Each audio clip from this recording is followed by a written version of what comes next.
Hi everyone. Thanks for coming back. My name's Tom Garrity. I'm the founder of a website called psychsafety.com. I'm a professional psychological safety geek. My background originally is in ecology, ecological research, and then technology, and then sort of a leadership career managing teams and eventually becoming CIO and CTO of various firms. Through that journey, became really passionate about, well, what I later found out was called psychological safety. And so we're going to be talking about that today and what we can learn from some of the other industries, because we work with industries all over the world in different domains, from healthcare, education, aviation, manufacturing, tech, and loads of other stuff. And that's what makes it really, really interesting. If you can see my email address up there. Do feel free to drop me an email during or after this session if you have any questions that come up or stuff you want to get into. But let's dive into it right now. So, psychological safety. In fact, let's just get a show of hands. Before today's conference, I'm just interested, how many people had heard of psychological safety? Just put your hand up. Ooh, yeah, so maybe just over half. So that's interesting. I think if I'd have done this just a year or two, maybe 2 years ago, it would have been only a fraction of that. So psychological safety is becoming better known, which is fantastic. The term itself first was sort of written down in the literature in the 1950s in psychiatry, but then was used in the sense of organizational studies, organizational change. And then nothing important really happened for about 40 years. And then Amy Edmondson was studying clinical teams. She was studying high-performing and low-performing clinical teams when she was doing her PhD at Harvard Business School. She's still at Harvard Business School, a professor there now. And her theory, her hypothesis, was that high-performing teams would make fewer mistakes than low-performing teams, which makes sense, right? That sounds legit. And so she could identify high-performing and low-performing teams by patient outcomes. In the high-performing teams, more patients survive and have better outcomes. In the low-performing teams, more patients die and have worse outcomes. So it's a fairly clear indicator of success. What she was looking at was mistakes they made in dispensing medicines, what we call adverse medication events. That is, making sure that the right patient gets the right medicine in the right amount at the right time and things like that. If that doesn't happen, that's an adverse medication event. So she had these two data sets. She could see the high-performing teams and low-performing teams and mistakes they made with these adverse medication events. And what the data showed was that the high-performing teams were making more mistakes than the low-performing teams. And that didn't make sense. And in fact, she was kind of gutted. She was a bit like, oh no, my whole reason for writing this PhD is ruined. She thought the data was the wrong way around, maybe, and so tried it again. But it was true. And so what she did was she went into these teams to find out what's going on. Why is this happening? What it turned out to be was that the high-performing teams were admitting their mistakes and talking about their mistakes. And they're able to surface them, address them. And crucially, they're able to get in front of mistakes as soon as they happen. So if a patient gets the wrong medicine, for example, they're able to quickly get the right medicine to the right patient and avoid some sort of catastrophe or disaster. And they're also able to learn and prevent future mistakes from happening, or at least mitigate the impact of those mistakes should they happen in the future. So they put in checklists, procedures, they change the labeling on bottles or the way a cupboard is organized to try and make sure that these mistakes don't get made again by other people. Because, of course, by sharing our mistakes, we can share our learning, and we can all learn from one mistake happening. We don't have to make the same mistake ourselves. In the low-performing team, that's exactly what's happening. They're making the same mistake over and over again, because they're not sharing the learning, they're hiding it. And of course, the impact of mistakes is much bigger. The mistakes are hidden until they're too big to hide, until someone dies. And this is where Amy Edmondson came up with the definition that we now use across the industry, across the field for psychological safety. A belief that one will not be punished or humiliated for speaking up with ideas, questions, concerns, or mistakes. And it's a belief that the team, you can use group as well as team, that team or group is safe for interpersonal risk-taking. And this is crucial. It's interpersonal risks. It doesn't mean physical risks, arbitrary risks. It means interpersonal risks, being vulnerable with each other, admitting mistakes, suggesting ideas, asking questions, or raising concerns. And these are different things. It's one thing to take an idea out of our head and show it to someone else where they can criticize it and critique it. It's another thing to ask a question, because by asking a question, we're kind of stating we don't know something. Maybe we don't know something that we should know, we feel we should know. Raising a concern is another thing entirely, because we might be pointing the finger at someone else who's done something wrong or made a mistake. Maybe we don't know who. And admitting a mistake, of course, is opening ourselves up for some sort of punishment, retribution, consequence. Maybe we're going to lose our jobs, or maybe we'll just disappoint our boss. But these are interpersonal risks. And we feel like we probably have a pretty good sense, a pretty good temperature check on how psychologically safe we feel in our groups. We feel psychologically safe in the pub with our friends, and maybe not so much so in a meeting with our boss. But so these statements are really good, or these questions and statements are a really good indicator. These are a good way to tell if we're in a psychologically safe space. The more we hear these things, the more safe the group tends to be, the more psychologically safe the group tends to be. So in a psychologically safe team, you might hear things like, I need help, I don't know, I have an idea, I made a mistake, I disagree, I'd like to challenge that, and we can learn from this. What's really powerful is that by saying these things, we can help foster this psychological safety. By modeling this behavior, we're increasing the psychological safety in a group. We're helping other people appreciate and understand that it is safe to say these things.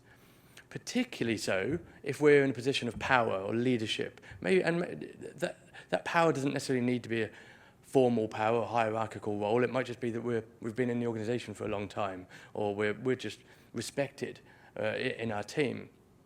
So the more power we hold, the more power saying things like this has for our teams. We can also think about psychological safety as basically a cost-benefit analysis in our heads. We don't say all the things that come into our heads all the time.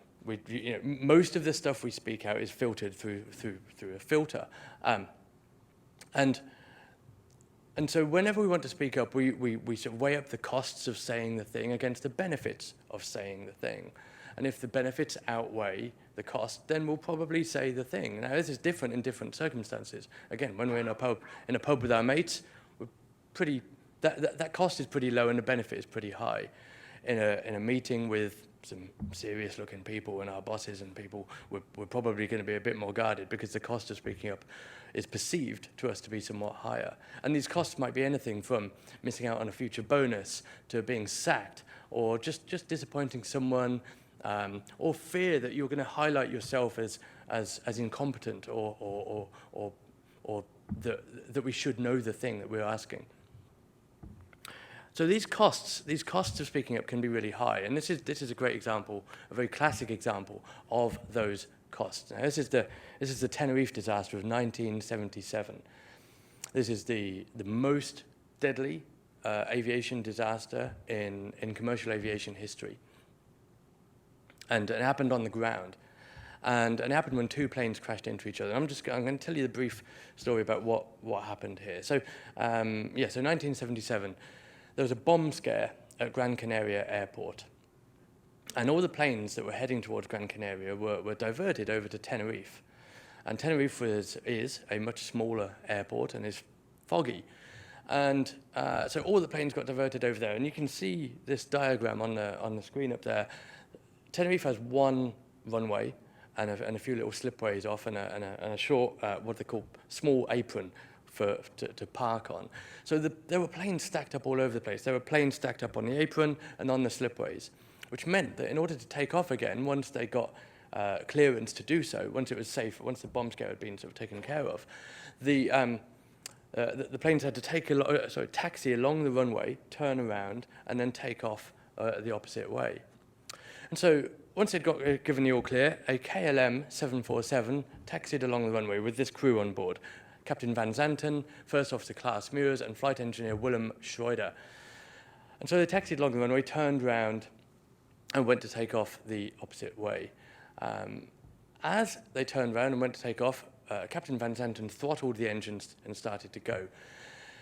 First Officer Klaas Muurs spoke up and said, "We don't have ATC clearance, we don't have air traffic control clearance." Van Zanten just spoke up and said, just replied and said, "Get it," and carried on throttling the engines and carried on going. Flight Engineer Willem Schroeder then spoke up and said, "That Pan Am, is he clear?" Because William Schroeder and the rest of the crew were aware that there was another 747, Pan Am one, taxiing along behind them and should have turned off on slipway 3. But they hadn't had ATC confirmation that this had happened. Van Zanten, in response to William Schroeder speaking up, just said, "Oh, yes." And it's not clear as to whether he meant, "Oh, yes, we should check," or "Oh, yes, he's clear." In any case, Van Zanten continued to throttle the engines and carried on going, speeding up to 150 miles an hour on the runway, and then the fog clears in front of them, and they see the Pan Am 747 right in front of them, sitting there on the runway. Both crews of both planes tried to take evasive action. The Pan Am tried to steer off the runway. Van Zanten tried to pull up and take off as quickly as he could, but they just refueled, so they're very heavy, and the planes collided. And it killed everyone on board the KLM 747 and nearly everyone on board the Pan Am. 650 people died as a result of this disaster. And this disaster is what led to the eventual creation of cockpit resource management, which turned into crew resource management, which is now the most successful safety program humankind has ever created. And that essentially is why aviation is now so safe nowadays. So there were many compounding causes to this disaster. There was the fog, there was the bomb scare, there was some radio interference. There were many other factors that went into this disaster. But the investigation found that fundamentally this disaster could have been prevented had people in the cockpit felt safe to speak up and directly challenge the actions of the captain in that cockpit at that time. And they didn't feel safe to do so. They didn't challenge him.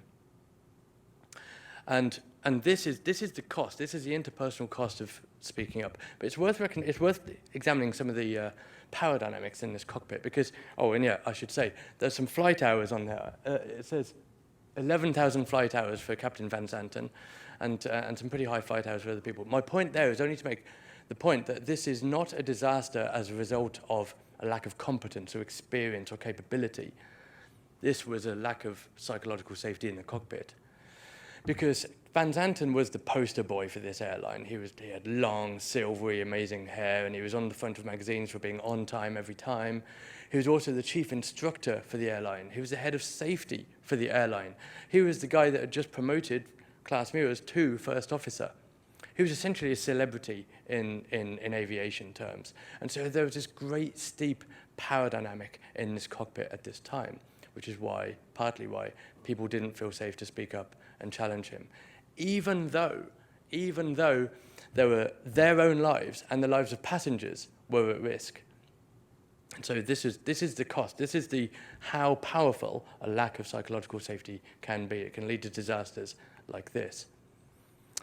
And this is one, so there are loads of interesting lessons and practices and things we can learn from aviation, including other domains like healthcare, and we've mentioned just culture earlier on, which psychological safety is the foundation of a just culture. And this is one really fantastic practice that we can take from aviation. This is graded assertiveness. So this is like a mechanism for speaking up. If we want to speak up, particularly maybe to power, across a power gradient, this is a really powerful way of doing so. And so think about Caffeine Kenny or Sleepy Bob or whatever his name was. So we come to site in the morning and Caffeine Kenny's just about to get in his truck with all his cans of caffeine, and we're concerned that he's not safe to drive. And this is one way that we can use to try and address that and to try and mitigate this problem. So at first we can probe. We can say, Kenny, are you sure you're rested enough to do this journey safely? And if Kenny says, well, yeah, I'm all right, then maybe we move on to alert. We can say, oh no, actually, I'm concerned that you haven't had enough sleep to do this journey.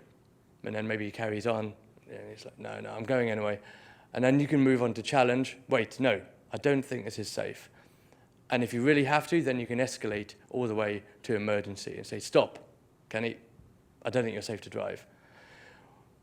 What this gives us is a scaffold for speaking up, a shared scaffold for speaking up that we can share with each other. We can also detect it when people are doing it to us. We're like, okay, I see what's happening here. I think you're trying to tell me to to do something or not do something in a safe way. So this is really powerful practice that we can take from aviation, really powerful communication practice. So I'd like to finish on these 3 takeaways, really.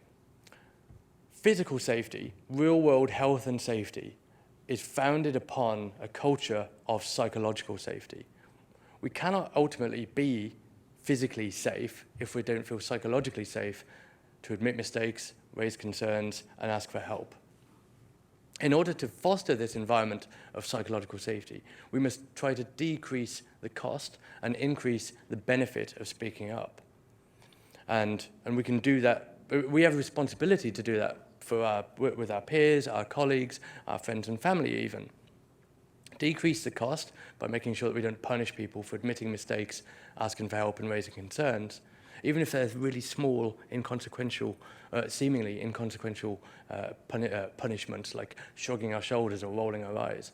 We should also increase the benefit of speaking up by making sure that when someone does speak up with an idea or concern or a mistake, we embed that learning. We take a learning approach to it. We look at what can we learn from this, how can we share that learning with others.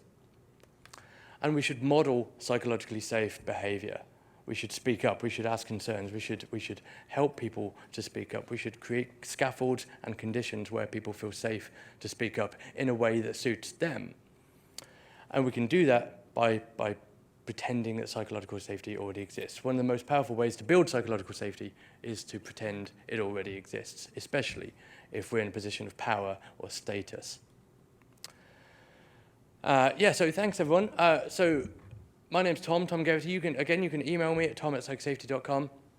If you head over to psychsafety.com, you'll find loads and loads of stuff. If you want to get into this a bit deeper, you'll find newsletters, resources, downloadable things. You'll find a community you can join, events you can sign up to, training, and loads of other stuff. So yeah, get stuck in. And I really appreciate your time today, folks. I'm looking forward to the rest of the speakers this afternoon. Thank you.